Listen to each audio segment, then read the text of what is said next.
to the West Texas vlog. Today's Valentine's Day, so I thought it would be really cute to do a little hairstyle and then put a red bow in it. So I have this ribbon that I got from Michael's, gosh, I think it was probably a couple of years ago. So I think I'm gonna put that in my hair. So what the girl did is she just did a part to her hair. So I'm just gonna do what my hair is kind of like leaning towards right now. She did a middle part, I'm just gonna do this part. And then she had a couple of pieces out that made it look really, really cute as well. So I'm gonna try to get a couple pieces and I'll turn around so you can actually like see what I'm doing. Then she just put it in ponytail. I'm gonna do 3 wraps and then she went in on itself. So she like twisted it inward. I hope y'all can see that. She twisted it inwards and then pulled it up like that. Let's go like right there. Let's see if I can do this without looking.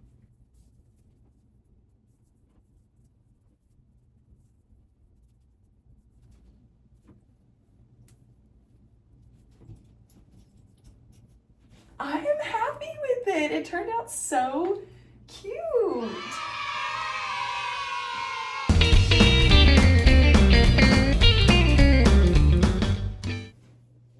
I love it. I'm so excited. Okay, another thing I wanted to show you guys really quick that I got off of Etsy this past week. It just came in the mail. It is by the brand BlueDragonCraft. So it's home decor, accessories, artisan crafts, and then it's a sustainable design. So everything is recycled and handmade. So I got this bag. Look how cute this is. So this is a recycled little pouch bag. It is so cute. The colors obviously got me. First of all, this teal fish, and then we have the pink and white checkered going on with the red. It is so cute. And so I got this, again, it's called the BlueDragonCraft. I'll put it up here. BlueDragonCraft, and it's off of Etsy. So it was super fast shipping, super cool material. And I thought that it would be really fun to put all of my hair things in there and have my cute little bag now, my little fish bag. Anyways, I wanted to show you that because I thought it was super cute.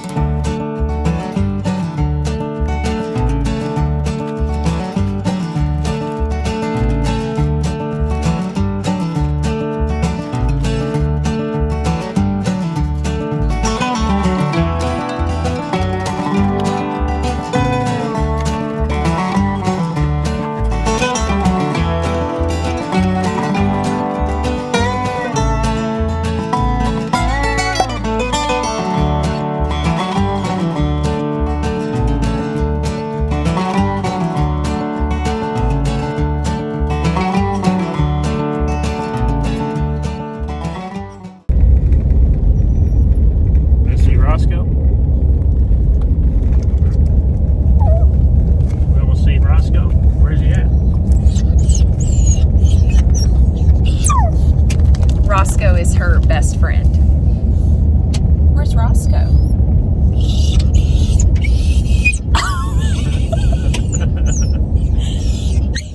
You can see the tails wagging. She's okay. We're here. We're here. She's so excited.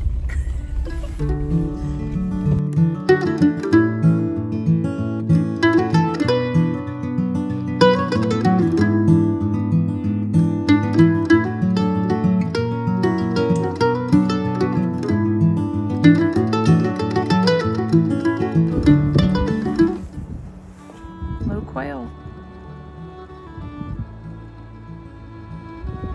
We're going home. We came over for dinner.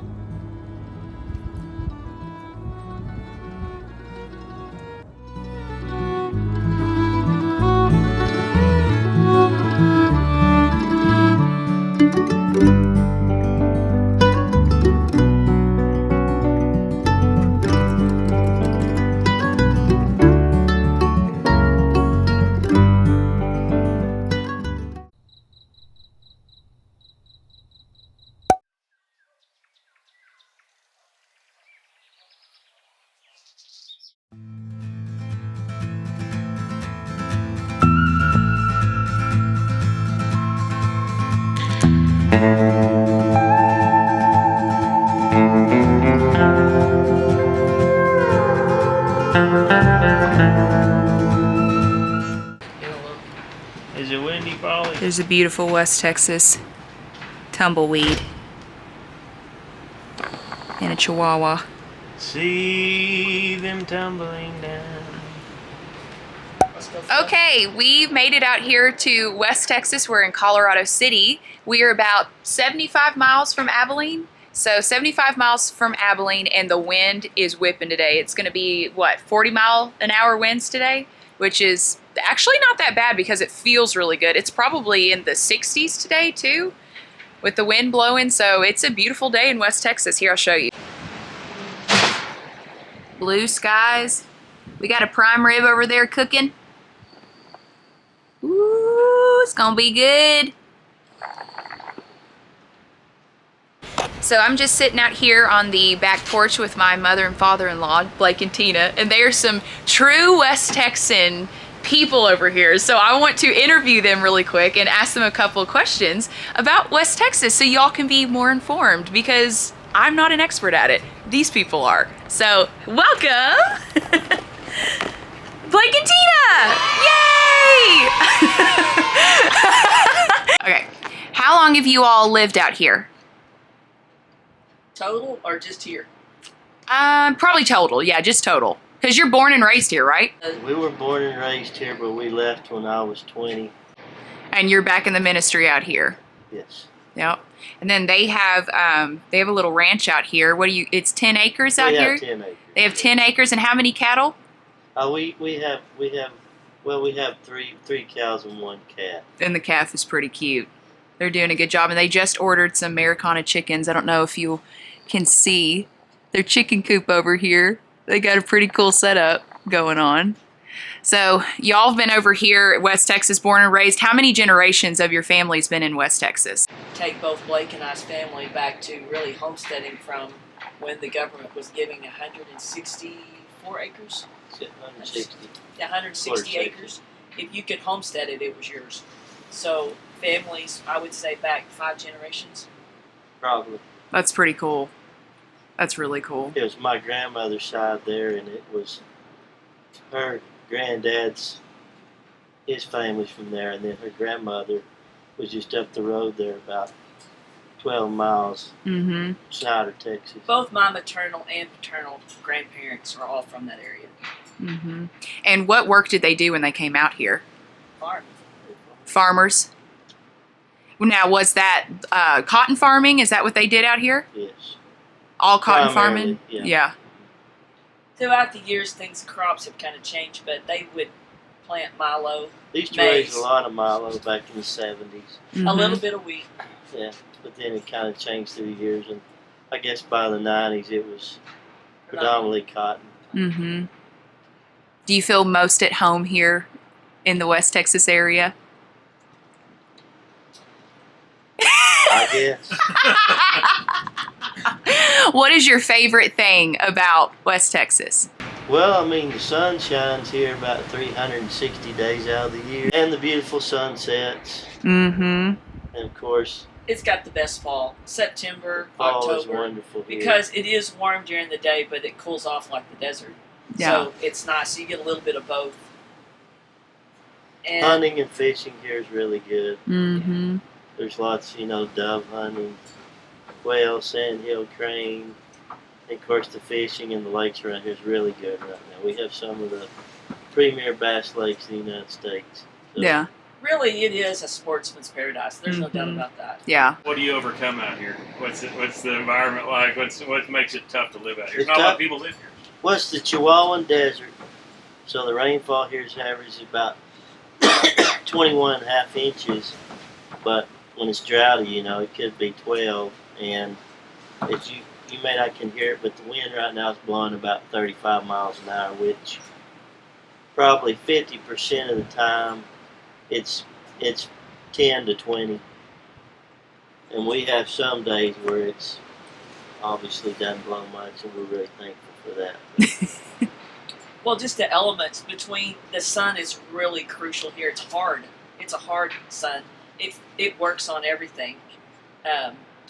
Well, I mean, we've lived in like Nashville and we've lived in other areas, but stuff fades here, stuff wears. I mean, you can look at this Connex house out here, and you can see what the It's sun time does to paint paint. it, and the sun did that to it. Yeah, and so it's, that type of thing. There's not a lot of blockage from wind, so I think that's always one of the things that everybody's like gets tired of. It can be really nice outside, like I teach, and so when the car line, it could be 40 degrees and the sun's shining, but if the wind's blowing, it's to the bone. Mm. So when it's cold and the wind's blowing, that's one of the. Yeah, we have extreme temperatures. We go from, 60 days in the summertime of over 100. Last summer, one day was 115, and then next Tuesday and Wednesday the lows at night are going to be 10 and 12. One day the high will be 29. The next day it's going to be in the 40s to those freezing temperatures. So it's it's a tough place to live, and everything that bites or stings lives here. Yeah, what are the critters like? I think that's one of my favorite parts about out here. The cow population out here is overwhelming. Bobcats. We do have a few mountain lions, but raccoons, fox, skunks are They're bad right now. They prevail here. And we have stinging scorpions. We have rattlesnakes.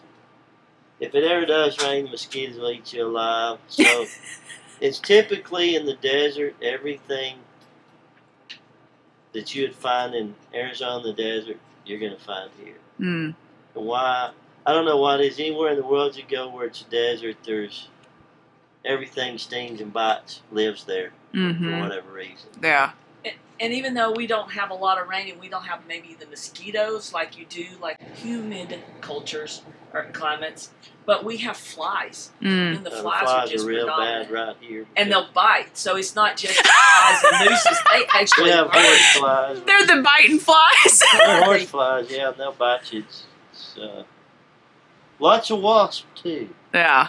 Lots of bees, lots of wasps, ground hornets, Got those rattlesnakes too. lots of rattlesnakes. So you all have what is the event out here? It's called the Rattlesnake Roundup that you all have.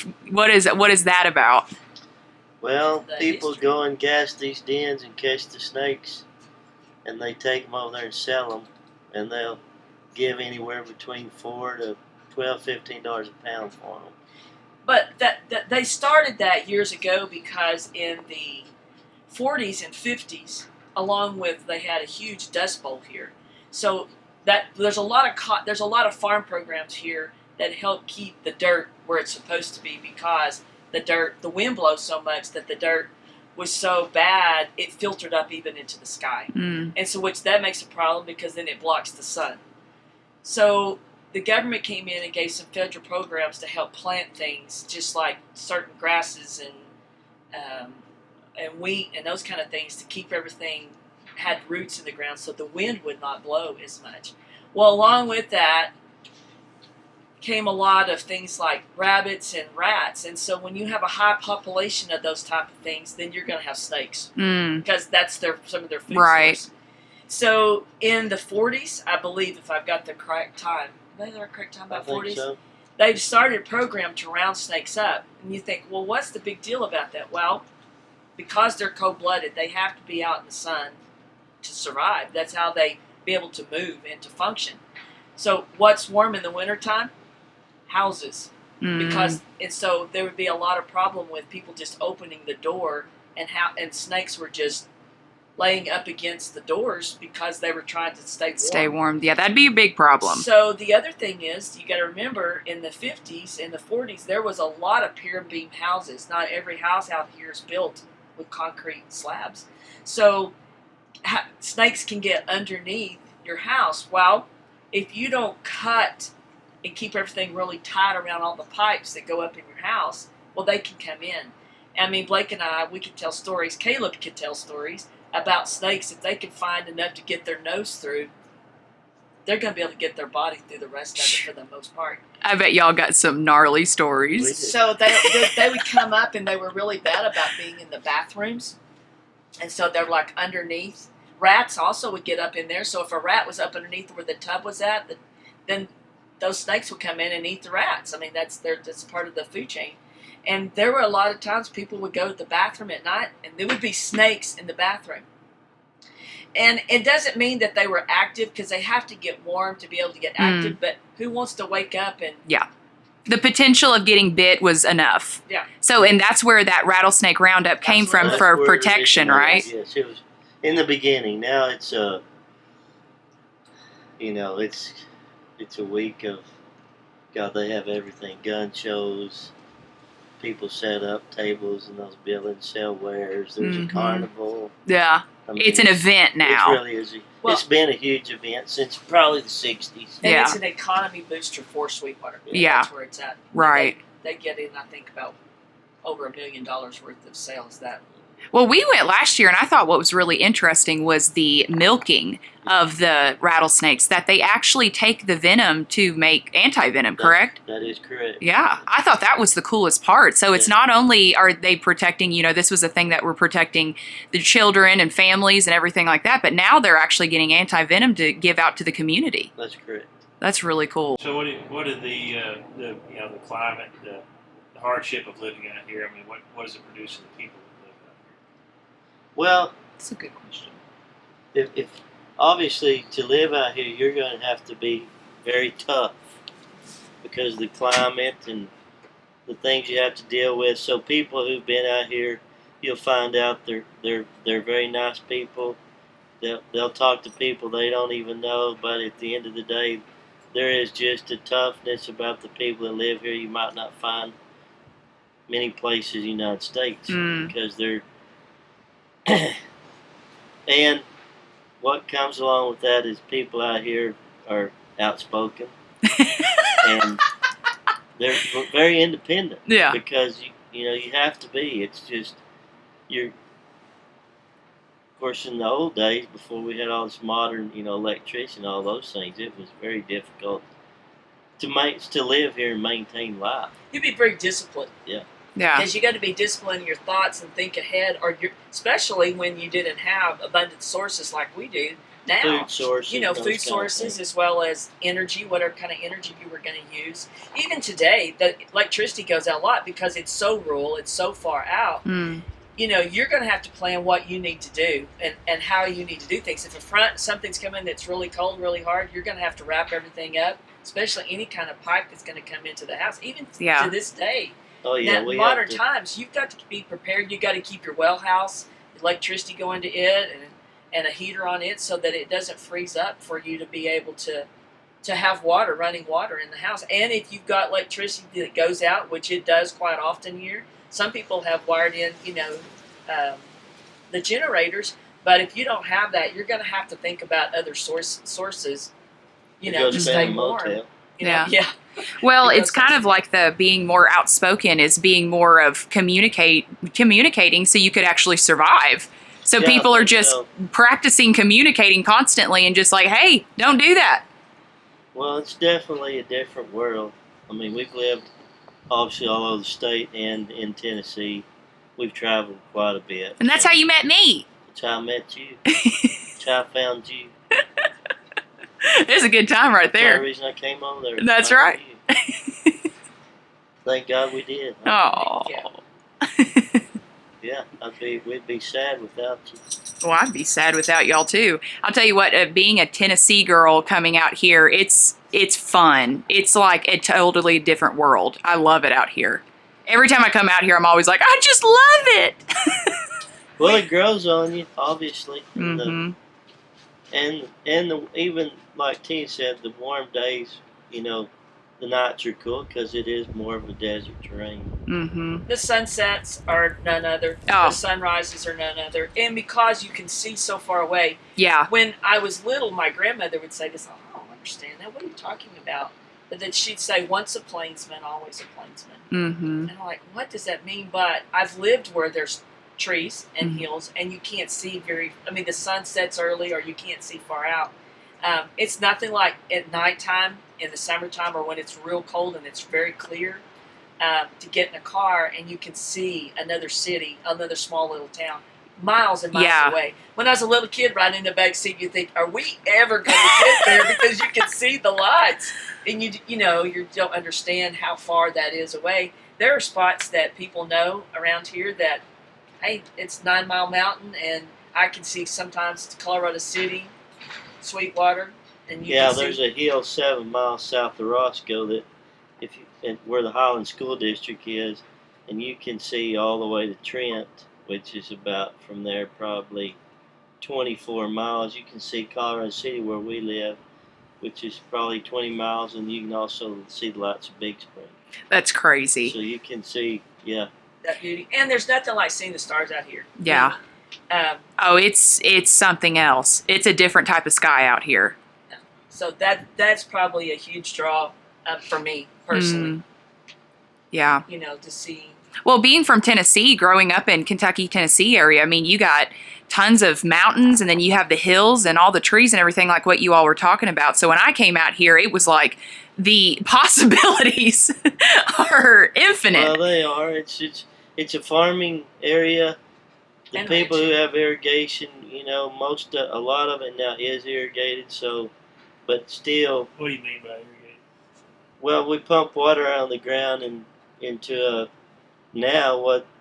what's now called a pivot, which goes around and has sprinklers on it that waters the ground. And so, for those farmers, you can always generally make some kind of crop, but you still have to have some rain, or you can't really justify running the pivot because you won't make enough crop to offset the electric costs and those things. So it's a difficult area to farm in, no doubt about it. Mhm. And But dry land. But where our parents live at, it's called the Blackland Divide, and there's nothing like it because the dirt is black and it has clay in it. Some of the best land in Texas, however, over there in that area, there's not enough water to put a pivot up and water the crops. So it's all dry land. So if we don't get sufficient rainfall, the last 3 years, we haven't harvested a bowl of cotton over there. Mm. It's all been. So the land is so disagreeable. Where the ground is not good, you can get water, and where the land is good, there's no water. That's It's all the way down to that. That's Yeah. pretty much the truth. Yeah, Tina's granddad and my grandmother grew up about 3 miles from each other. That's pretty cool. So, speaking of that, how did you guys meet? Because obviously you all lived in the same town and grew up around each other. What was the actual meet of each other? We went to school together.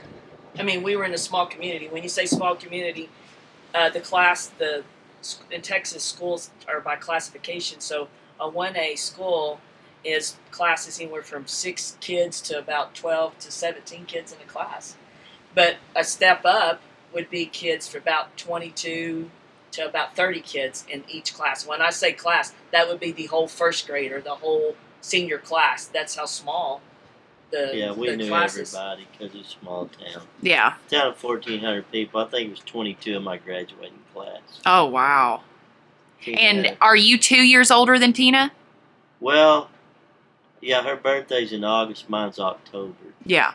So almost, but we were only grade level difference. in Okay. Okay. So you all probably saw each other a lot in school then. school. Oh yeah, Yeah. our whole life. Well, and when you talk about small schools, everybody has to do play and perform and everything, or you can't have teams. Mm. In our time, girls didn't play football. I know girls do that now, and which is perfectly fine with that. But it took everybody, in the whole high school to have a varsity. I think there was varsity. 112 people in high school the year I graduated. So all of us played band. All of us did. There was 104 in the high school band. Wow. So you all probably played sports. You were in We band played together. all of it and played in the band. Yeah. I played football. I didn't march on Friday nights, but I marched at contests every year. Yeah. So we've said this a million We had a times. great band. We won sweepstakes every year. But we've always said, even if we weren't married together, there would be a childhood memory that we No. wouldn't have each other in. I love But that. We're married, but there's not a memory that I can't, or an event in our lives that No. we're going to be involved, or we're going to know about whatever that funny happened, Mhm. event. We're going to know about it. Which is because we- extremely rare too. You don't hear that often at all. No, it's seems to be more of a thing in small towns. I mean, Mhm. obviously, there's less people to date, and usually there's always some that fall in love in high school and get married and live happily, happily ever after. Yeah. Statistically, now they're saying that high school sweethearts don't make it. Marriages usually get divorced in about 20 years. But Well, y'all are beating that. How many years have you been married? in March the 5th, it'll be 42. 42 years of marriage. That's Wow. pretty good. Out in the West Texas wilds, you have made it for 42 years. Yes, we have. That's The wilds. A rough place to live, weather, everything. So why do y'all live out here? Well, because we came back because God said to. There you go. You know, it's funny because yesterday I watched a cute little kids movie, and they said, so he finds his homeland. And we've lived in so many places. You know, happiness to me was like Mac Davis, Texas, or Roscoe in the rearview mirror. Let's get out of here because everything is small, and you're just like, oh my gosh, let's get over this. And there are a lot of things that Blake and I are because of this culture we grew up in. There's no doubt about it. But there's so much we're not because of what we experienced being somewhere else. There's just no doubt about that. But family's here. But home can be where your heart's at. But no, there's no doubt about it. This is part of us, and we can't escape this part in our life. Yeah, God told us to come back because my mother had dementia, and so we moved in with her 6 months, and then she had to go into assisted living. And Tina's dad lives over here about 7 miles from us, and he's 83, and so we're taking care of him now. I'm pastoring a church. Tina teaches at Roscoe, so whether we'll ever leave here again, I don't know. Yeah, you've been a preacher for 30, how many? 35 years. 35 years. And Tina, how long have you been teaching for? I think 20 20 years? 21, somewhere in that range. I went back to college. In fact, Caleb was in the 4 years old, and I went back to college and finished out, and then I started teaching. He was in the 3rd grade, I believe, when I started teaching. I think. And you actually got to teach him when he was in 6th grade, right? Yes. That's pretty cool. And you said she was the best teacher you had. That's really cool. Well, and you know, it's funny because yesterday at school, one of the kids asked me, do you have a favorite student? I said, yes, I do. Of course, they're all thinking it's one of them. And they said, who is it? I said, his name is Caleb Westbrook. Oh, no. Like right now. I said, no, he's my favorite No, student. that's the one. My favorite student ever. Well, I thoroughly enjoyed that, and I think I'm going to go back and watch that so many times. But I love Blake and Tina so much. They're great people. They live out in a beautiful country, beautiful area of Texas, so I'm glad that I got to get a little snippet of that. This right here is a West Texas pump jack. This is used to pump this oil from the ground right over here, and then it is pumped over into these tank batteries, and then that oil is used to give energy to everyone all over the United States. I think that's really, really cool. I know that's something you come out here and it's like, oh, oil rigs, pump jack. I think it's cool. This is where all of the energy is sourced at. Just right here, this pump jack. It's pretty cool.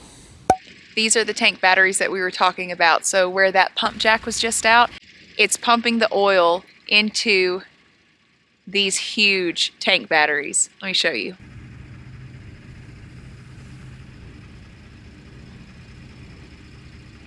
So after it's in these tanks, then the trucks come in, haul it off to a refinery, and then it has energy throughout the country. It's pretty cool. So there you have it. West Texas oil, guys.